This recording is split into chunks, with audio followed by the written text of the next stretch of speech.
There's been a lot of fear this offseason about what could go wrong with the Justin Jefferson extension, and I don't think it's a matter of if, it's when. Welcome to the Locked On Vikings podcast.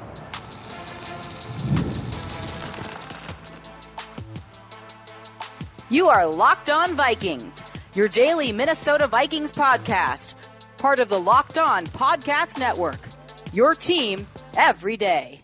Hello, everybody, and welcome to the Locked On Vikings podcast, where we're always trying to learn something new.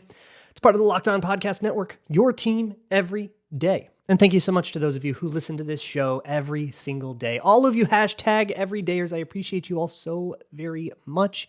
And thank you so much for hanging out all throughout the draft weekend. If you are new here, hello. Welcome. My name is Luke. I'll be your host. You can find this show anywhere you find your favorite podcasts. If you just search out Locked On Vikings, you can find it on YouTube. You can find it on the SiriusXM podcasting app, any podcasting app, as well as Amazon Fire and Roku if you just download the Locked On Minnesota Sports app on those smart TVs. Today's episode is brought to you by Monopoly Go. If you're a big fan of the old competitive game, if you love to bring out that inner villain inside of you, Monopoly Go is perfect. It's a twist on the hit classic game for your phone. So join your friends and download Monopoly Go now, free on the App Store or Google Play. Today on the show, there is a lot to get to. So there's been a little bit of rumbling for the last week or so about Justin Jefferson's extension being all but done, being basically ready to announce, but there was something else going on this weekend that was kind of taking precedent. That's coming from more major beat reporters than just kind of random whispers throughout the world. People that are a little bit more of an official outlet, and therefore it sort of feels more like a report than a rumor. So we'll get into sort of the ins and outs of that. I'll catch you up on that situation. Plus, I just kind of want to share some of my overall thoughts for the Minnesota Vikings draft now that I've had a day to kind of digest it all, and sort of share some of the broad strokes. Plus, there are 17 undrafted free agents to go over. I don't think I'm going to get to all of them. I'll get to it. But before I get into any of that, I just want to be upfront with everybody. This is going to be a bit different for the next few weeks on Locked On Vikings. There's going to be no Tuesday shows, no Thursday shows. I'm going to be going out of town, and so I'm recording ahead, and it'll be 3 days a week while I'm out of town. Once I'm back stateside, we'll go back to normal, and we'll start the Everyman series, where we go over the backstories for all of the new Vikings. And I believe my count was that there are 44 new Vikings, half the roster that we got to get to know, and we're going to get to know them well. That said, okay, cool. Hope that's great with all of you guys. Let's talk about this Justin Jefferson thing now. So if you've been under a rock, you're blessed because the discourse around this has been completely excruciating. Here's what has actually happened. Around the beginning of last season, around week 1, they wanted to get the Justin Jefferson extension done by week 1, and they didn't want to be working on it in season. Focus on the season. We'll finish your contract afterwards if we don't get it done. And that's exactly what happened, but they got close. And you don't have to take my word for it. Kwesi said they got close. Darren Wolfson said they got close way back then. Ben Gessling for the Star Tribune said they got close. All throughout the last year, they've all been very adamant and reiterating that this was really, really close to getting done. So keep that in mind. The season goes on. Justin Jefferson gets hurt. He comes back. Vikings miss the playoffs, yada, yada, yada. The season ends, and they kind of said, okay, we'll pick this up after the season. But when the season ended, they had Kirk Cousins now looming. What contract situation is that going to be? What's the Danielle Hunter situation going to be? They end up letting both of those guys walk. Then there's from there was a month and a half to the draft. So it sounds like some work did continue to get done between that kind of, okay, we're done with this Kirk Cousins scramble, and then free agency was happening, right? So that definitely dominated the contract side of the Vikings front office. They were busy. But then that kind of month leading up to the draft, it does seem like there was a little bit more motion on the Justin Jefferson thing. And if you listen to Kevin Seifert or Alec Lewis at The Athletic, or at ESPN and The Athletic, respectively, both of them said basically that this thing's done.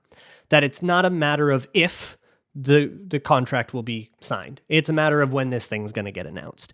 And Kwesi was asked about this in his post-draft press conference, and his answer amounted to something like, yeah, we feel really good about where that's at, and we wanted to make sure that if we do a contract announcement, that he was going to be able to get his own week about it. And he talked about people who kind of have a birthday month, and it's always their birthday that whole month. And he kind of said, we want to treat it like that a little bit, which sounds to me if I'm to read between the lines, like, yeah, this thing's done, or, everything but the dotted I's and crossed T's. And we just didn't want to announce it on like the eve of the draft because we want to have a little bit more of a party about it. Okay, cool. Sounds good to me. Now, if you listen to not Locked On Vikings, if you listen to national media especially, I think local media, Minnesota people know better than this, but national people don't. You might be thinking about like the Bengals are trying to trade for him. You might be thinking that he's going to hold out because he's not going to voluntary workouts or whatever. All of that is nonsense. When you're in the middle of an active contract negotiation, it is starting to just become standard practice to not go to anything that isn't mandatory. Any voluntary workouts, OTA kind of stuff. Don't show up to that if you're in the middle of a contract negotiation, because if you get hurt during those things, it could ruin progress that you've made toward a contract negotiation, and it's just not a good idea. So that's kind of the way that it's starting to be with everybody now. Justin Jefferson is no exception there. And you may have seen plenty of things, both real or fake, about what the numbers could be. Here's my read on what the numbers could be. For one, okay, so my read is informed, I guess, by mostly public reporting, some private conversations, but basically anything that I would have been able to know privately is going to be third, fourth hand from people who maybe know somebody who maybe knows somebody, and who knows how much we can trust that, and B, has already pretty much just been reported by somebody more reputable anyways. So you can go to all the people that I've already mentioned in this segment for the source of that information. But my read on the situation is, like, here's the deal. When you negotiate a contract in the NFL, and you get close, like everybody says, you got close, you have to have agreed on a number, because the guts of a contract, the real nitty gritty details, the kind of things you would do toward the end of the process require you to know the large number. So, you'll see things. I saw a ton of this early last week before the draft, when guys like Amon-Ra St. Brown signed for $30 million a year, AJ Brown signed a huge contract, saying, oh, wow, this is going to push Justin Jefferson's number up because it's so much money. Oh, now he's going to want even more than this. And that's probably naive, because it probably was already above that. And we're just now finding out as lay people. The market tends to know its way around itself like that. And we don't know it because we're outsiders. But if I had to guess about an amount, if you're looking for that, I would guess somewhere in the 34-35 million a year range. And then what I'm looking for is this a 4-year extension or a 5-year extension? I would prefer it to be a 5-year bigger extension, more team control. We love that. Justin Jefferson, please retire a Viking. But it could be a 4-year extension too, but I'm thinking somewhere on the 34-35 range. So that would look like $180 million over 5 years, something like that. That would be like the number that's reported. But obviously guarantee structure is the whole thing. And then when you get close, this is what Ben Gessling reported. It was about guarantee structure. And I think it was Mike Florio who said something about, like, it was about like the way that they do like vested guarantees versus like true guarantees, which would have a little bit more. I've explained about this in a previous show, and it's pretty boring. I won't go into it, but essentially it changes the way that cash flow is.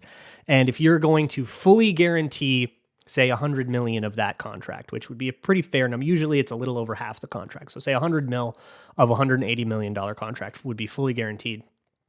The Wilfs would have to have $180 million in liquid money that they could then put in escrow, which would guarantee that Justin Jefferson sees that money even if the NFL goes under. Like, that's the way it's put in the CBA. You have to put that money in escrow. Those are the rules. So liquidating that much money on a dime is not very easy, right? So that will sort of slow down the process. And when you're up against the deadline of the season, you might have said, okay, you know what? Let's not rush things here. Let's just like table this and we'll finish it up when we get a chance. That was kind of my read on why it didn't get done. Was guarantee structure, and Mike Florio's report kind of said, a lot of the time teams will instead do a rolling guarantee where you will guarantee $100 million, and that guarantee, and however you want that money to hit the cap, you'll basically have like guarantees that lock in on like the first day of that league year. so that it like is kind of impossible to cut them beforehand. And so they will see that money, but you don't have to like quite put it in escrow. And they were trying to negotiate how much of it is true guarantee and how much of it is rolling and all that. Those are the tiny details. That's the stuff you do at the end. So we'll see what the contract actually turns out to be. But that brings us all the way to now, when Alec Lewis is saying, yeah, it's pretty much happening. It's pretty much locked in. Kevin Seifert is saying, it's a matter of when, not if. And if I had to guess and read between those lines, they came to a deal right before the draft and just didn't want it to be overshadowed. So now they're just playing a PR game. So it could happen right now, or that could all be BS and he could get traded to the Bengals. Like, I don't know, right? But I would be pretty shocked if we didn't see an extension announcement fairly soon. So get excited about that. Anyways, back to the draft, where I've got some overall thoughts. We've got some undrafted guys to talk about, so that'll all be next. Today's episode of Locked On Vikings is brought to you by FanDuel. FanDuel is America's #1 sportsbook. It's the best place to place down your Grambles. As I record this, the Timberwolves are locked in battle with the Phoenix Suns. And if I wanted to, I could go to FanDuel and actually place a live wager right in the middle of a game. You can do all kinds of crazy fun stuff, parlays and all that. But if you're new, go to FanDuel.com/lockedon. And if you do that, your first bet gets you back $150 in bonus bets guaranteed. No matter if that bet wins or loses, just go to FanDuel.com/lockedon, make one wager, and you can get $150 back in bonus bets. Bet on everything from the NHL playoffs, NBA playoffs, NFL futures, who's going to win the division, that kind of stuff, or even baseball games if you like boring sports. Go to FanDuel.com/lockedon and make your first bet an automatic win. FanDuel, America's #1 sportsbook. Today's episode is also brought to you by Gametime. It's the best place to find last-minute tickets to any event, whether you are trying to maybe get to a Minnesota Timberwolves playoff game, or maybe you're trying to get to a Twins game, or maybe something else. Maybe you don't live in Minnesota, you want to get to a game somewhere else, or a concert, theater, whatever it is. You can find last-minute tickets on Gametime. So whether you're spontaneous or you're just a bad planner like me, you can still get tickets even leading right up to the start of the event and even an hour into the event, where people are really trying to get rid of their tickets and prices can go all crazy. Gametime can help you navigate that. You can save up to 60% off buying last minute for all kinds of events. And they have the lowest price guarantee. That means that they will credit you 110% of the difference if you find the same section and row somewhere else for less. You can still get better tickets on Gametime. So go download the Gametime app, create an account, and use code LOCKEDONNFL for $20 off your first purchase. Terms apply. Again, create an account and redeem code LOCKEDONNFL for $20 off. Download Gametime today. Last minute tickets, lowest price guaranteed. Moving right along here with the Locked On Vikings podcast. Thank you so much for hanging out all draft weekend. If you still haven't gotten enough Minnesota sports, go check out the Locked On Minnesota Sports YouTube channel. And in particular, they've got a 24/7 streaming channel, a live stream that will have all things Minnesota sports, including this show, the Wolves, Wild, and Twins versions of this show, Gophers, and roundtables and everything else you'll find at Locked On Minnesota Sports on the YouTube channel. So, the draft. Kind of a big one, huh? There's so much pressure put on the draft. And that's like the way it was written about previewing the draft was, all the national, I think it was Diana Rossini and like other people in kind of national reporter spots on their, whatever their publication is. When they were asked about the situations, it was like, well, of all the GMs, Kwesi's the one with the most pressure on him because he's got to get this quarterback thing right. And it's not, there's no pressure on Ryan Poles. He's going to get Caleb Williams. It is what it is. It's pretty automatic. Not much pressure on Adam Peters, right? They've got to make a decision. They got to pick right between Jaden Daniels and Drake May or, all the other quarterbacks, but they're going to make their choice, and it's a matter of evaluation, not navigating the situation. They're not really walking any tightropes, right? Kwesi is walking a tightrope a little bit, and it was a tough spot. But I think it's clear what the vision was. And now it's clear what the vision is for the Vikings here. 3 years ago when Kwesi showed up, or 2 years ago, I guess, when Kwesi showed up to TCO to interview with the Wilfs and everybody, and you ask what was his vision, and we didn't really get to know, but now we know. It was 2 years with Kirk, let him walk, take a couple shots there, see if you can't keep this band together for a couple more years, because it's going to take 2 years to get out of his contract anyways. So you might as well make those competitive. And then by virtue of keeping those years competitive and doing things like drafting Jordan Addison and trading for TJ Hawkinson, and, of course you got Darisaw O'Neal that you inherited, and keeping that, offensive structure afloat, you now are a good destination for a rookie quarterback, and you go get your rookie quarterback. That was the vision. So drafting 11th, right? You are, your 2024 is the QB year. It was a very deep year to have QBs. They were very excited about that. That's why they were so giddy every time they would be asked about it, from the Wills to O'Connell to Kwesi. And then you had this choice of, do you sell the farm to move up for Drake May, for the third QB off the board, because they couldn't have been 100% sure it was Drake May. It ended up being like everybody expected, but maybe it was, weird stuff could happen. Or do you kind of take this secondary option, which is JJ McCarthy, and a smaller trade up? And I think the brilliance of it, and this is why I like the way that Kwesi navigated on draft night. The brilliance of it was putting yourself in a position where you could just sit there and let JJ McCarthy fall to you, basically.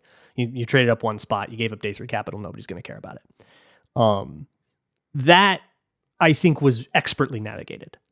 There was, when I did the Locked On mock draft, I wasn't that smart. I traded a whole bunch to move up higher than I ultimately had to. And ultimately, I pissed away a bunch of value doing that. So that's a good job. And I like JJ McCarthy too, so it's easier for me to like the move. If you hate JJ McCarthy, if you're just like, my goodness, they should have had Penix, they lost out on Penix, they let it all fall to him, blah, blah, blah. Like, if that's your thing, then you're not going to be as happy about this, but that's not my thing at all. So yeah, I dig it. I like the way that was navigated. I think when a blue chip player is falling to you and you're sitting at pick 23, trading up is a good idea, even if it's inefficient. I wish that you didn't also have the first trade up that turned out to be very inefficient. Like, that is a move that made sense at the time and then just like aged really bad. So that's a bummer. Cause they traded QB capital to get an edge rusher. That's never going to be a way to make a profit, but, getting Dallas Turner out of all of that sure makes that an easier pill to swallow. That's a really exciting player. So I love the way that he navigated day 1. Nothing on day 2 because of the Hawkinson trade and, of course, trading up for Dallas Turner. You can kind of think of Dallas Turner as the second-round pick that they souped up, right? So nothing on day 2, that's fine. And then day 3, I talked about yesterday, we'll call it a mixed bag. I liked some picks, I didn't like some picks. But I want my flag kind of planted before hindsight makes it easy. I like this pick of JJ. If he doesn't work out, I'm at peace with that too, right? Like, I like his chances to work out. That's not me predicting he's going to be Mr. Super Bowl. That's me saying I like the chances of that. And if it doesn't happen, it doesn't happen. And you're probably right back in this in 3-4 years. And you're just going to be in that cycle till somebody hits and you get a franchise guy. I like that is the way that things were navigated. They kept their other first round pick. They kept their next year first round pick, and they still got the guy that it kind of felt for a lot of that process. It felt like that wasn't going to be possible. And navigating it such where, you have deals in place where you say, okay, if you get a call, if somebody's trying to trade up with you, call us first. Tennessee, Atlanta, Chicago, call us first. We'll trade up with you and we'll beat that offer. We will not let someone jump us. That's a good thing to tell to teams because they're going to want to get your extra capital, right? So of course they're going to take you up on that.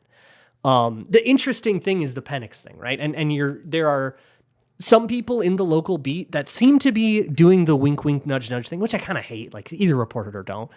But if you wanted to read into it, they're doing the wink, wink, nudge, nudge thing that maybe the Vikings really liked Penix and that they were super stunned when Penix came off the board to the Falcons and they were like really caught off guard.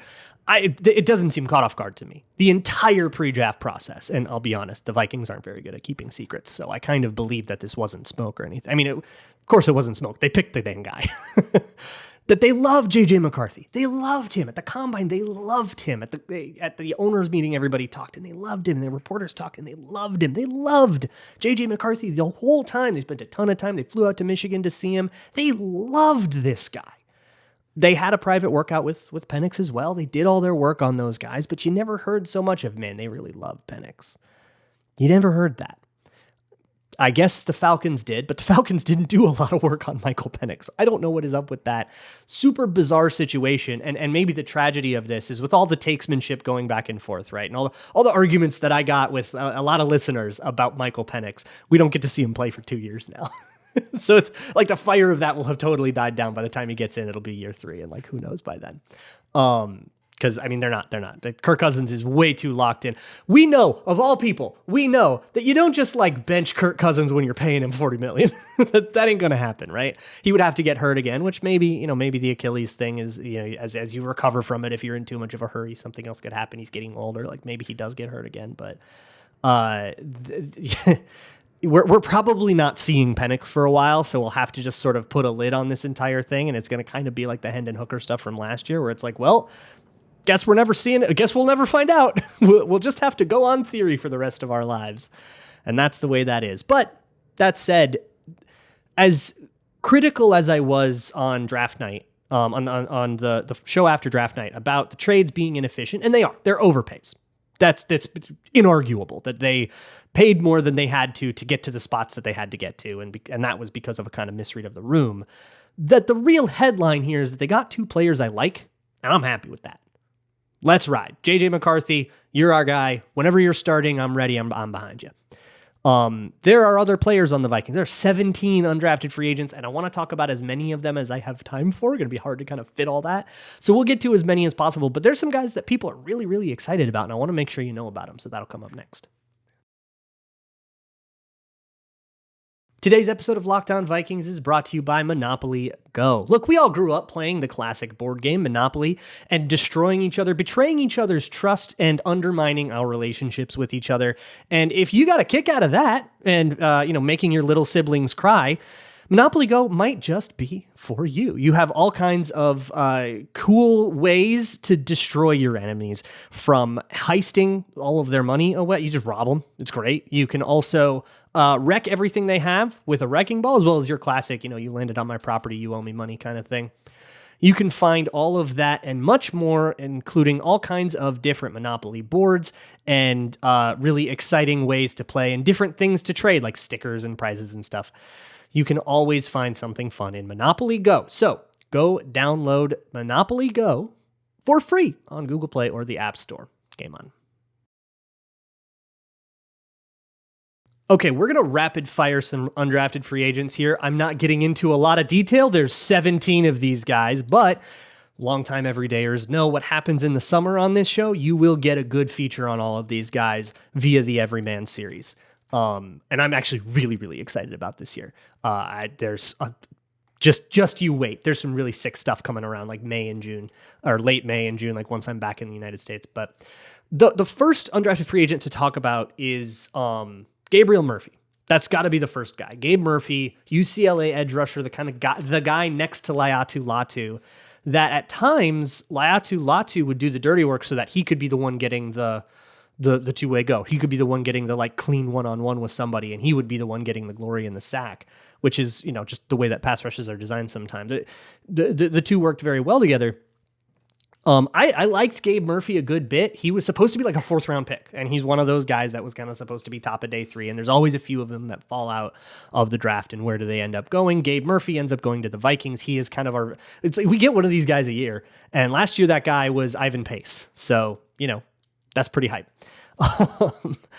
I think watching him, pulling down some tape and watching him after he signed, everything I want him to do, I just want him to do a little bit more violently and tenaciously. He's got good technique, and that's what I liked about him in the first place.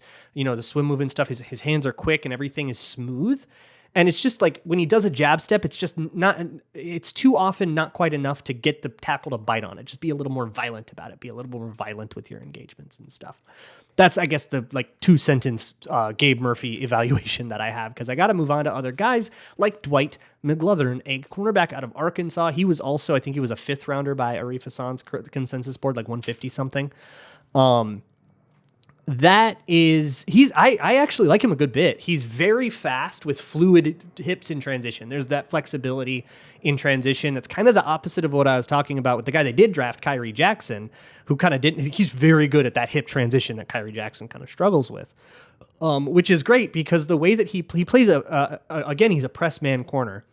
And I'm glad that we got tape against LSU where there's Brian Thomas and Malik. There's 2 first rounders on that LSU offense.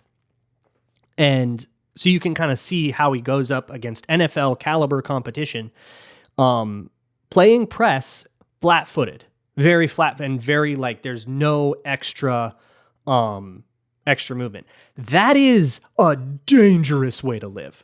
You can live that way if you're God's gift to cornerback, but that is playing with fire. It's walking around with a pinned grenade up your rear end. I mean, that you better never unclench because you're going to get smoked.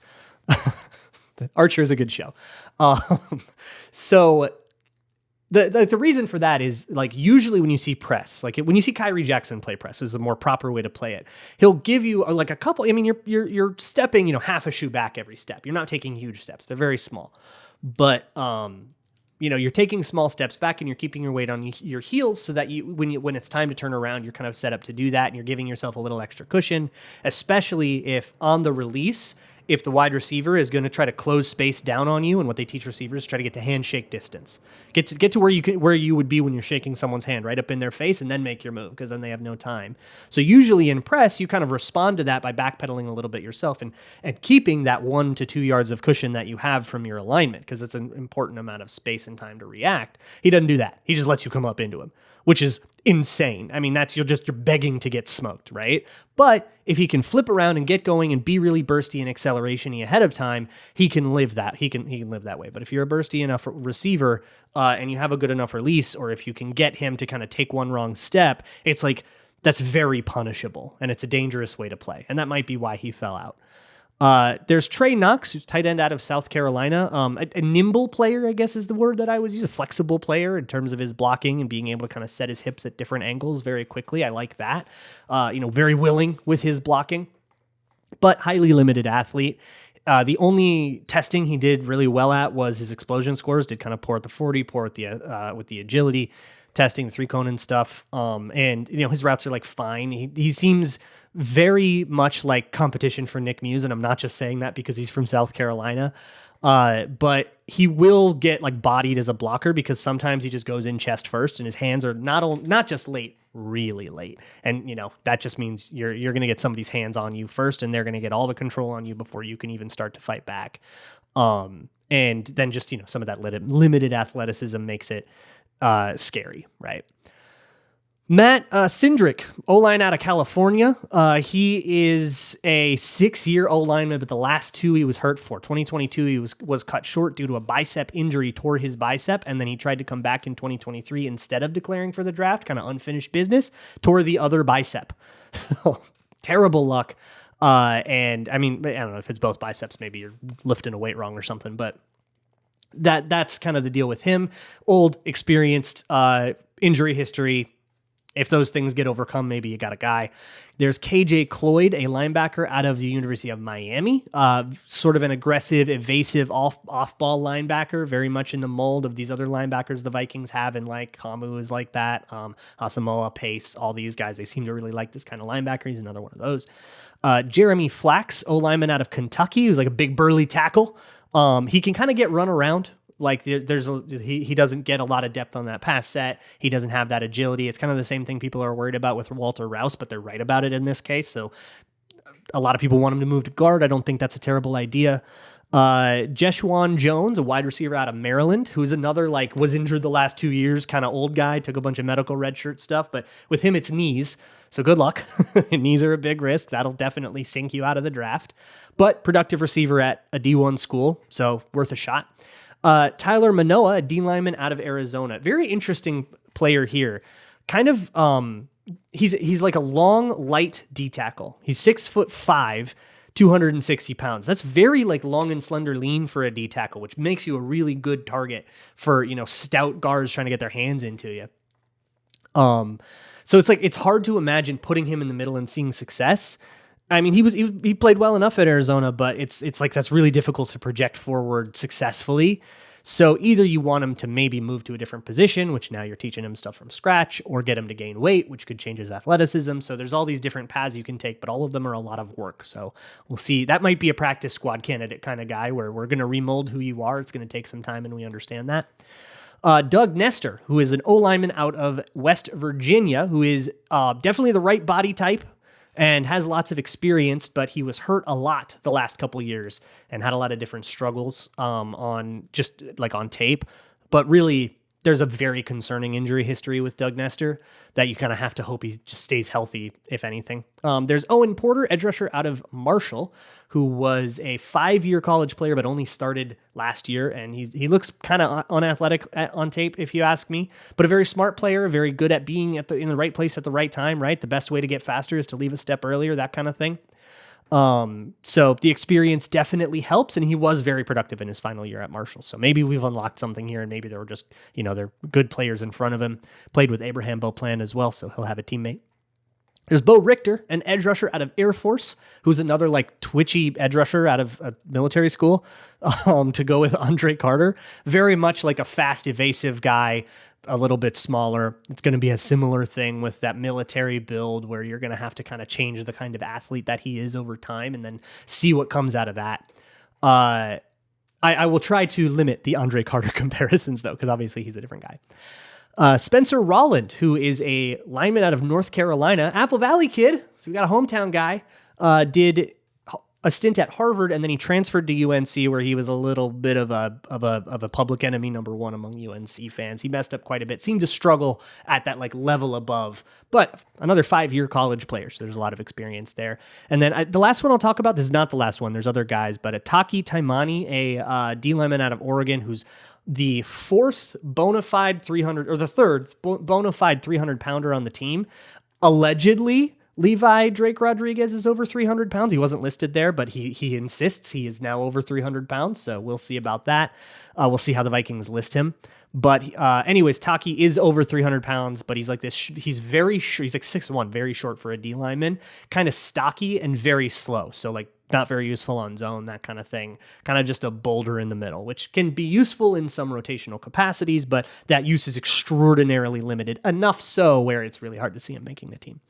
There are 4 other guys: Dallas Gant, a linebacker out of Toledo, a couple of wide receivers out of Mercer, and Donovan Manuel out of Florida International, a linebacker. These guys are interesting enough to talk about that I am going to table them to another day.